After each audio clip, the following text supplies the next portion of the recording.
Greetings to my dear guests on this video. I wish you a pleasant viewing and look forward to your feedback in the comments. I can still picture the exact moment she walked in.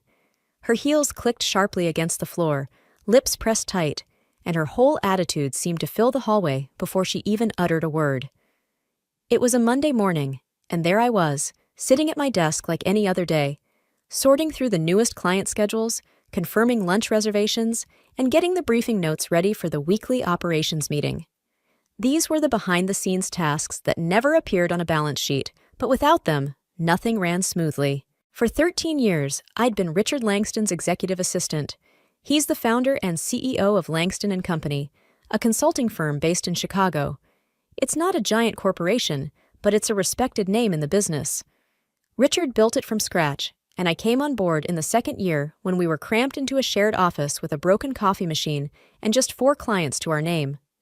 I've watched that company grow through tough economic times, legal battles, and even 2 complete rebrands. I was there every step of the way. So when the elevator doors opened and Melanie Langston, Richard's 28-year-old daughter, stepped out, something inside me shifted. She didn't say hello, didn't meet my eyes. She just brushed past my desk as if I were part of the furniture, which, honestly, was better than what she said next. "Sarah, right?" she called over her shoulder, sunglasses still on. "You're the secretary?" I forced a polite smile. Executive assistant to the CEO, I wanted to correct her. Instead, she just smirked. "Right. Well, that position won't be needed anymore. I'm restructuring things, going for a more modern vibe. Agile, flat hierarchy, all that." I blinked, stunned. "I'm sorry. How long have you been here? 10 years? 13? I asked softly. 13, she repeated, like it was something shameful. "That's a long time to be stuck behind a desk, but we're heading in a new direction. Effective immediately, your role is redundant." My heart hammered loud enough that I thought she'd hear it. Was this really happening? No warnings, no meetings, no explanations, just a cold dismissal on a Monday morning. Still, I smiled, calm and collected. After all, you don't last over a decade in corporate America without learning the power of silence. "No problem," I said quietly. She looked momentarily thrown off by how quickly I accepted it. No drama, no begging, no tears. "Great," she said, waving a perfectly manicured hand. "Pack up before lunch, and HR will contact you about your final paycheck." And just like that, she turned on her heel and disappeared into her new glass office, Richard's old office. I sat there for a moment, trying to process what had just happened. Not because I hadn't seen this coming. Richard had been hinting for months that Melanie was being groomed to take over. But I never expected it to happen like this, not with such blatant disrespect. I packed up my things quietly. My coworkers glanced my way but didn't say a word. Some looked away. A few gave me sympathetic looks. I didn't blame them. It's hard to stand up for someone when the person holding the power is the boss's own daughter. By noon, I was out. Driving home, I sat in silence, heart pounding harder with every red light. Not because I was scared. Well, not only that, but because I knew things Melanie didn't.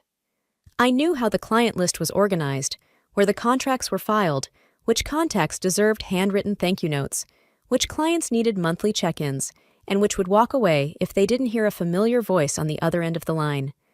I had been the quiet engine behind that company, never flashy or loud, but absolutely essential. And now, just like that, I was gone. I didn't cry, not even once. Instead, I made myself a cup of tea, opened my laptop, and started thinking about every client I'd nurtured, every partner I'd worked with, every meeting I'd prepared, and sometimes single-handedly saved Richard from major disasters. Melanie had made one critical mistake. She underestimated me. She thought I was just a replaceable secretary, irrelevant and easily forgotten. But when you pull a thread that's been holding the whole structure together, the unraveling doesn't happen right away. It begins slowly, almost imperceptibly. But once it starts, it's unstoppable. And I had just walked away, with every name, every phone number, and every quiet secret carefully tucked inside my personal notebook. She had no clue what was coming. Not yet. But she would. The next morning, I woke up early, more out of habit than need. For 13 years, my internal clock had been wired to get up before sunrise, beat the flood of emails, and anticipate problems before anyone else even noticed them. But now, I had no job, no commute, no meeting agendas to prepare, just silence, and an empty to-do list. Well, not entirely empty, because Melanie Langston may have fired me, but what she didn't realize was I wasn't leaving empty-handed. Not in any malicious way, no documents stolen, no secrets sold. I have too much integrity for that. What I did have was my notebook. A simple leather-bound journal, the kind you buy in bulk at office supply stores. I'd filled dozens over the years with notes, reminders, observations, and most importantly, relationship maps. Not just names and numbers, but who mattered to whom. Which client hated calls before 10 a.m., which only signed contracts on Wednesdays, who preferred handwritten notes over emails, which vendor once flew across the country just to have lunch with Richard, and who did it out of obligation, not loyalty. Melanie didn't ask about any of that. She didn't even glance at my desk when she let me go. She thought she could just slide in, shuffle the titles around, and the machine would keep running. But a company isn't a machine. It's a living, breathing network of relationships. And she had just severed its roots. By Wednesday, 2 days after my firing, I got my first call. It was from Gary Abrams, head of acquisitions at Deerwood Financial, a client we'd worked with for over 9 years. "Sarah," he said, his voice warm but confused. "We just got an automated email from some intern about the quarterly report. Is everything okay?" I hesitated. "They didn't tell you?" I asked. "About what?" "I'm no longer with Langston and Company."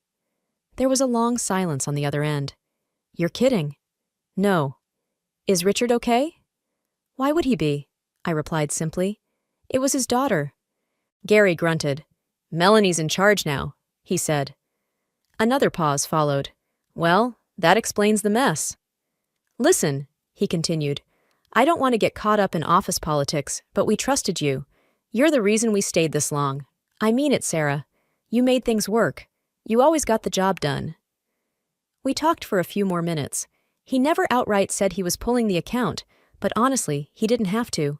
His tone said it all, the first crack in the foundation. By Thursday, 3 more calls came in. Then 2 emails. By Friday afternoon, 7 clients had reached out, confused, disoriented, some angry, one downright furious that Melanie had reassigned their account to someone who couldn't even pronounce their name properly on a Zoom call. "I thought we mattered to you," one message said. I didn't reply.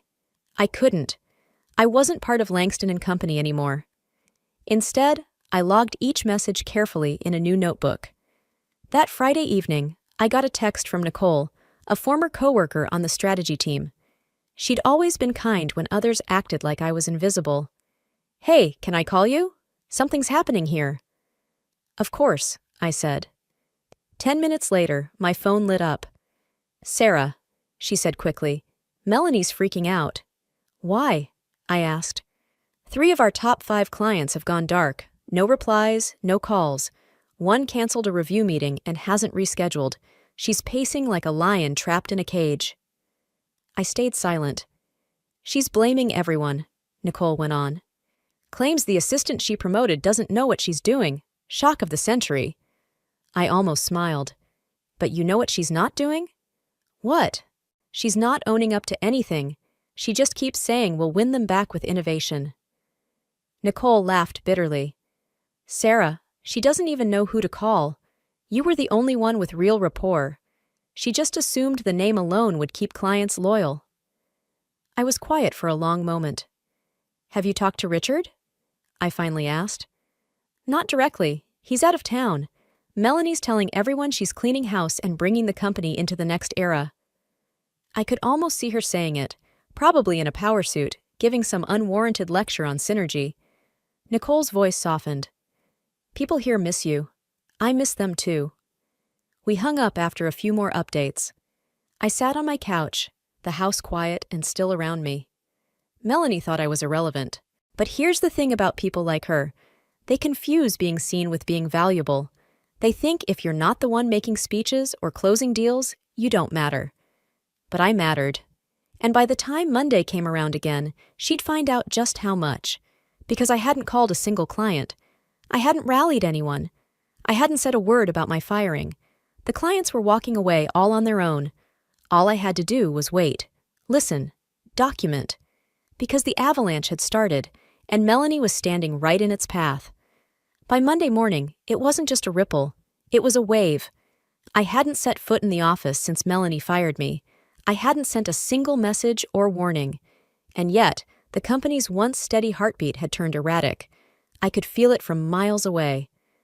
At 9:46 a.m., Nicole texted again. 3 more clients pulled out. Melanie's losing it.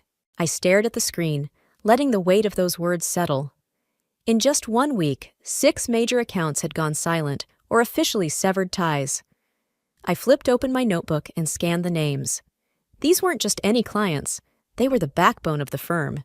Each account worth hundreds of thousands a year, each with a long history with Langston and Company, and with me. And yet Melanie hadn't bothered to reach out to a single one personally. Why would she? In her mind, success was inherited. Respect was assumed. Loyalty was automatic. She never grasped the truth. Loyalty is earned in the quiet moments. Late-night calls, handwritten notes, rescheduled meetings during snowstorms, remembered birthdays, the steady assurance that someone, somewhere, is keeping the whole thing on track. That was me, and I was gone. Around 10:15 a.m., I got an unexpected email from Thomas, one of our former vendors who handled analytics dashboards for key clients. Subject line, just checking in. Hey Sarah, I just heard what happened. Melanie reached out Friday, said you left for personal reasons. That didn't sound like you. I just wanted to say I always appreciated your professionalism.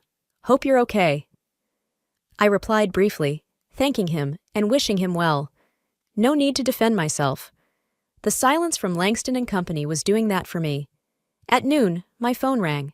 Unknown number. I answered, expecting another vendor or colleague. Sarah, said a deep, familiar voice. What the hell is going on? It was Richard, Melanie's father, the original CEO.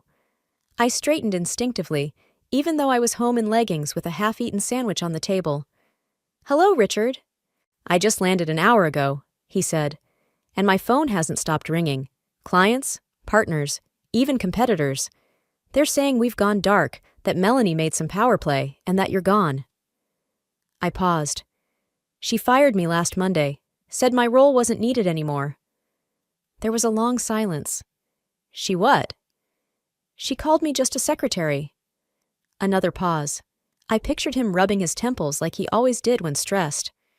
She said she was planning a reorganization.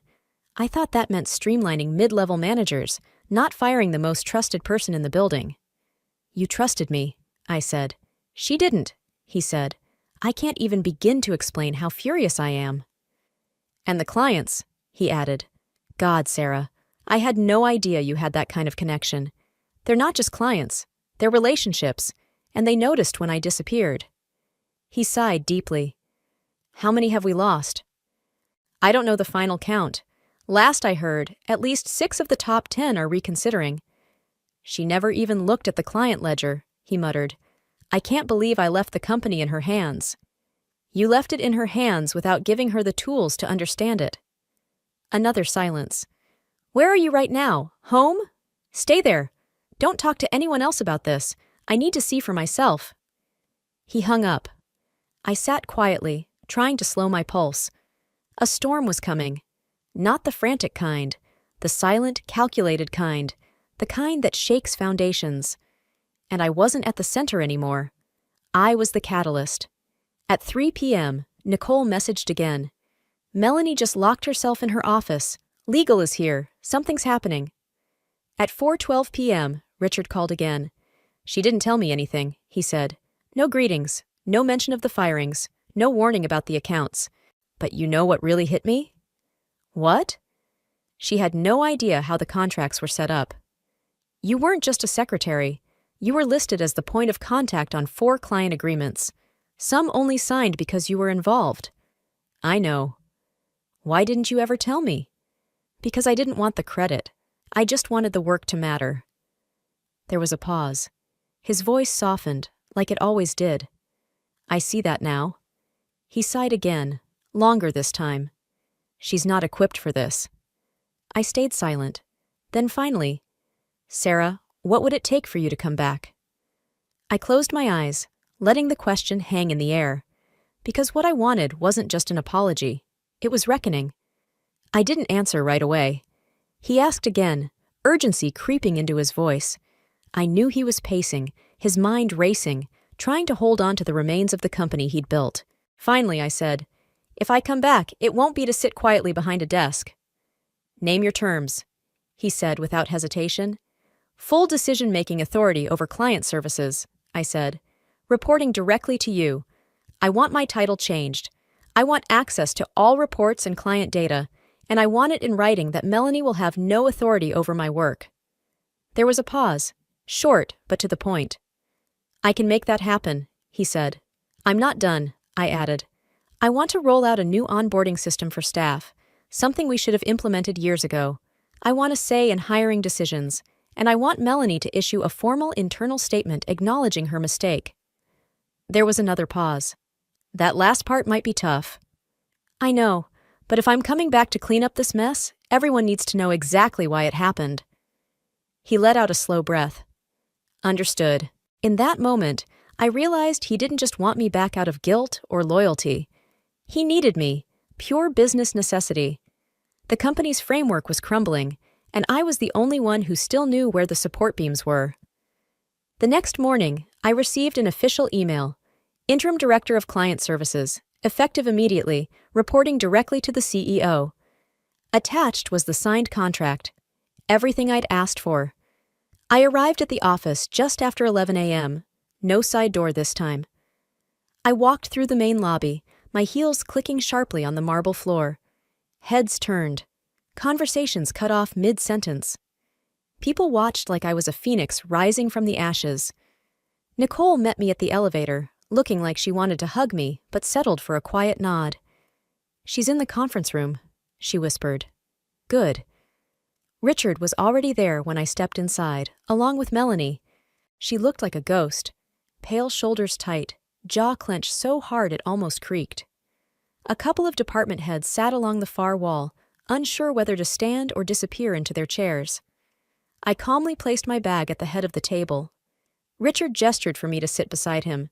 Melanie's eyes locked onto me like I was a ghost she hoped never to see again. Richard cleared his throat. As some of you know, we've had some operational disruptions. Disruptions? Melanie snapped. They're calling it a mass client exodus. Richard didn't flinch. Whatever you call it, we're responding. Sarah has agreed to return in a leadership role, effective immediately. Melanie's mouth dropped open slightly. What? You made decisions without understanding the structure beneath, Richard said bluntly. Now you're seeing the results. Sarah has the experience we need to regain control. This is not up for debate. Melanie laughed bitterly. She's a secretary. Or did we all forget that? No, I said, locking eyes with her. You forgot I was the bridge between your clients and contracts. You forgot I knew them, not just their names, but their patterns, expectations, values. And most importantly, you forgot companies don't thrive on hierarchy, they thrive on trust. She stood abruptly. So what? You're here to humiliate me? No, I replied evenly. I'm here to save what's left. Melanie looked at her father. You're really letting her do this? I'm not letting her, he said. I'm asking her, and you should be grateful. She said yes. A long, heavy silence filled the room. Melanie didn't sit back down. She turned and walked out, the door clicking softly, but with finality. Richard turned to the others. We'll issue a statement to our remaining clients this afternoon. Sarah will be the point of contact for all retention efforts. The department heads nodded, some visibly relieved. I stood. I'll need access to all communication logs from the past 3 weeks. I want to know exactly where we stand. Richard nodded. It's yours. I left the conference room with purpose, pulse steady and calm. Melanie had walked in a week ago thinking she could wipe the slate clean and rebuild from scratch. But she had no idea the foundation she tore down was the only thing keeping the company upright. And now I was holding the pieces. But I wasn't putting them back the same way. I was building something stronger, better. and she was officially on the outside. Over the next 48 hours, I barely looked up from my desk. First step, stabilize what was left. My inbox was a battlefield. Clients were confused, nervous, some angry. Others had gone completely silent, and that was worse. I knew the signs. Silence meant talks were already happening with competitors. I reached out personally. No canned replies, no marketing fluff. Every email I wrote myself, filled with details only years of real connection could provide. Birthdays, kids' names, frustrations I'd fixed at 11 p.m. on weekends. I wasn't just asking them to stay. I was reminding them why they chose us. By day two's end, I'd spoken to 14 clients. 9 confirmed they were open to renegotiation. 5 were non-committal, but I knew I'd bought us time. That was more than Melanie managed all week. Nicole stopped by that afternoon with 2 coffees. "You look like you haven't blinked since this morning." "Probably haven't." She hesitated before setting the cup down. "Not to stir the pot, but Melanie's been telling people she asked you to come back." I smiled faintly. "Letter?" "Yep, and you're not going to correct it." "I don't need to. People see who's really fixing things." Nicole nodded slowly. "Still, it's pathetic." "That's desperation," I said, "and desperation always leaves a trail." Later that evening, I was in the conference room when Richard walked in. He looked older, more worn than I remembered. The week's weight settled deep in his shoulders. "How bad is it?" he asked. "Realistically, we've lost close to 80% of our high-value accounts. If we don't salvage the rest in the next 10 days, we'll need serious downsizing." He exhaled sharply and sat across from me. "I never thought it'd unravel this fast, because you underestimated the glue." He looked up. "You mean you?" I didn't answer. He leaned forward. "Sarah, I let my daughter run this company into the ground. I thought giving her the title would make her rise to it, but she used it like a shield. She didn't lead, she ruled." "Titles don't make leaders," I said. "Actions do." He nodded slowly. "So what now?" "You let me finish what I started. Give me space to rebuild our reputation, not just outside, but inside too. Staff morale is rock bottom. People are scared. They don't trust leadership. We can't sell stability to clients if our own house is chaos." He tilted his head. "And Melanie? I don't need her gone, but I do need her out of my way." He gave a tired, faint smile. "Consider it done." By week's end, we launched a formal outreach campaign. Every team member got a client list and templates I created. Every call was documented. Every concern tracked. We shifted focus from excuses to accountability. It wasn't flashy or viral, but it was real, and it was working. On Friday afternoon, Melanie stormed into my office uninvited, red-faced, voice sharp. "You've been undermining me." I looked up calmly. "Good afternoon, Melanie." "Don't play nice. You've been erasing me, taking over everything. People look at you like you're the CEO." "I'm just doing my job." "No, you're doing my job. I'm the future of this company." "No," I said evenly. "You were the experiment. The future's still undecided." She laughed coldly. "You think you've won because you got your little title and fixed a few contracts? I think I've been trusted by the clients, the staff, and your father." "Trust isn't something that just comes with a title, Melanie. It's earned over time, with actions and respect." She shot me a glare before turning sharply and storming out of the room. I didn't flinch or raise my voice. Instead, I calmly faced the contract on my desk and resumed working. Because when you understand your own value, there's no need to shout or prove yourself. Your results speak louder than words, and those results were becoming impossible to ignore. When Monday morning arrived, the atmosphere in the company had changed. It wasn't fixed yet, far from it, but there was a noticeable difference.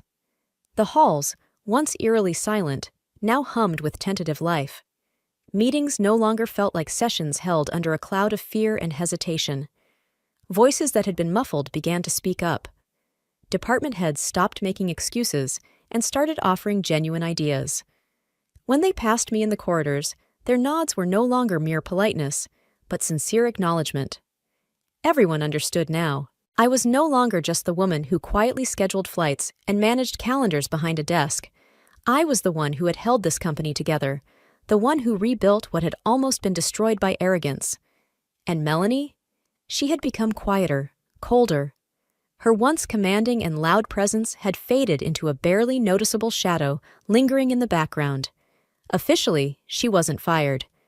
Her security badge still granted her access.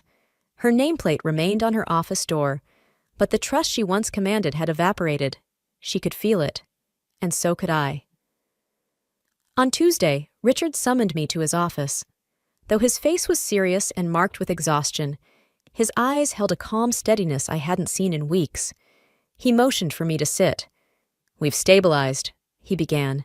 "Your efforts turned the tide." I reviewed the latest client retention reports this morning. We managed to bring back 60% of the accounts we'd lost. "I know." "I personally spoke with most of them." He nodded approvingly. "The board's fully aware of your contributions.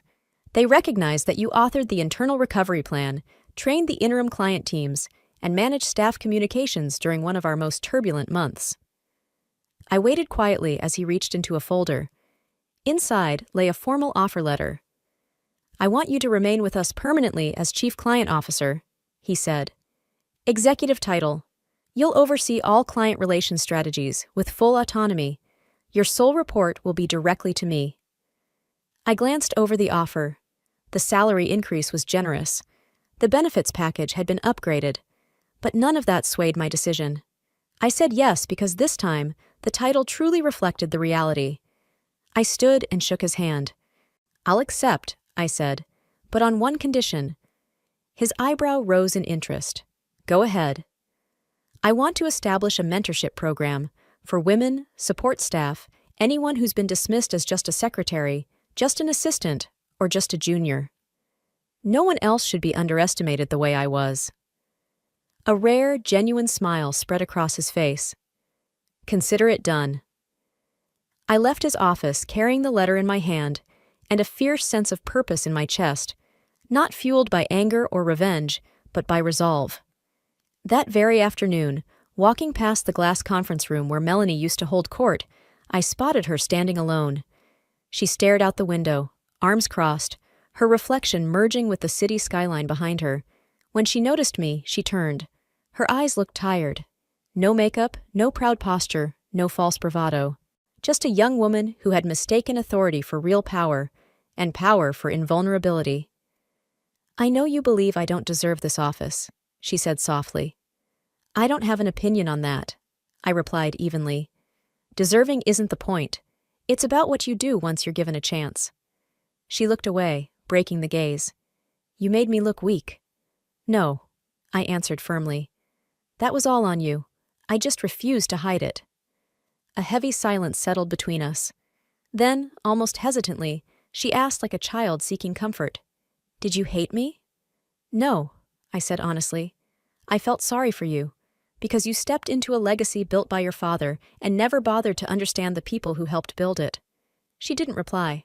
I left her standing there. Later that evening, sitting in my new office, glass walls, a sweeping river view, and a nameplate that finally felt justified, I pulled out the worn notebook where everything had started. Its pages were dog-eared and the ink faded in places, corners bent from constant flipping over the years. I turned to the last page and penned one final note. It's never about the title on your door. It's about the trust that supports it. Weeks slipped by. The company didn't merely recover, it transformed. The mentorship program launched quietly but quickly gained momentum. Within months, employee engagement scores tripled. Former interns and assistants stepped into new leadership roles. Confidence spread like wildfire through the ranks. Clients noticed the change, because in the end, people don't remain loyal to logos, slogans, or organizational charts. They stay loyal to those who show up when it matters most. And I had shown up, even when I was told I was irrelevant, even when I was discarded like unwanted office clutter. I didn't burn the building down. I let it crumble under its own arrogance. And when the dust finally settled, I didn't point fingers. I got to work. That's what true leadership looks like. And that's a legacy no one can take away.